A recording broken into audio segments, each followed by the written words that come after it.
Okay, to the war in Ukraine now, and Ukrainian authorities say their forces targeted a Russian ammunition depot in the south of the country overnight, resulting in a massive explosion captured on social media. Well, it comes as the battle for the east of the country continues. For more on this, I'm joined now by defence and security expert Professor Michael Clarke.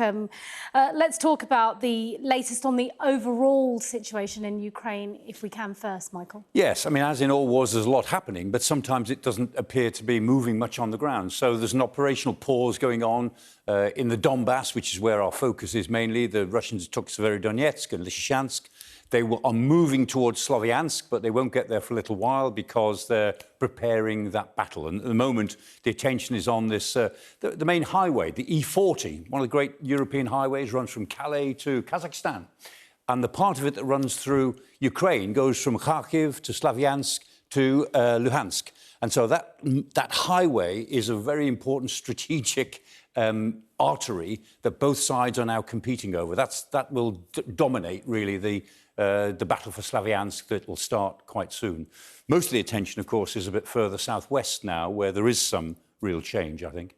OK, well, let's take our viewers there then and look at the city of Kherson. What's happening there and, of course, the surrounding areas? Yeah, well, the Ukrainians began this big offensive 3 weeks ago now, and they're moving to the northwest of Kherson, and they're trying to move in on Kherson city. They expect to be able to produce a strategic gain there, a big strategic gain, sometime soon. We'll see if they can. It's a tough one, but the next couple of weeks, I think, will be important. Meanwhile, at Nova Kakhovka, which is the dam, it's where the dam is that feeds the water into Crimea.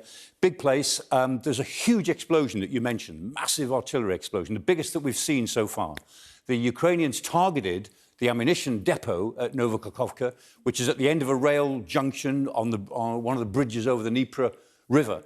And it was huge. And that particular explosion, they say, the Ukrainians say, was created by their HIMARS, which is their system. That's the explosion. Nobody's seen one quite this big before. There's lots of it on social media. Most commentary is that it's probably Grad rockets as well as artillery ammunition. So a huge amount, because it was a very big concentration of ammunition. Everyone knew where it was. The Russians made no attempt to disperse it. It was all there to be hit. And the hitting was done by this mobile multiple launch rocket system called the HIMARS, the High Mobility Rocket Artillery. There it is. The thing about the HIMARS, it's not the heaviest system at all. It's quite light. It's a wheeled vehicle, so it has to stay on the roads, but that means it's quick, it's fast. The cassette carries 6 missiles, and that cassette can be switched in about 3 minutes. It's a 3-man team on the vehicle, so these vehicles can shoot and scoot. They can fire off the 6 rockets, each one is very accurate, and then they can be away, and the Russians just can't find them. Yeah, this is actually the kit we've been talking about over the last few months that they really desperately wanted, aren't we? So what are the Russians now doing to deal with these hit-and-run tactics? Or can they counter them? They're looking for them. The Ukrainians only seem to have about 8, which is a ridiculously small number. Maybe 4 more are on the way, but it's a handful. But at the moment, they're able to shoot and scoot and keep out of the way because the Russians have not got control of what's happening in the air. They don't actually know what the ground situation is. And this morning, American intelligence reported that the Russians are getting a series of, they said, hundreds of drones from Iran. So the Iranians are, the drones that the Iranians have given to the Houthi rebels in Yemen, they're now going to give to Russia.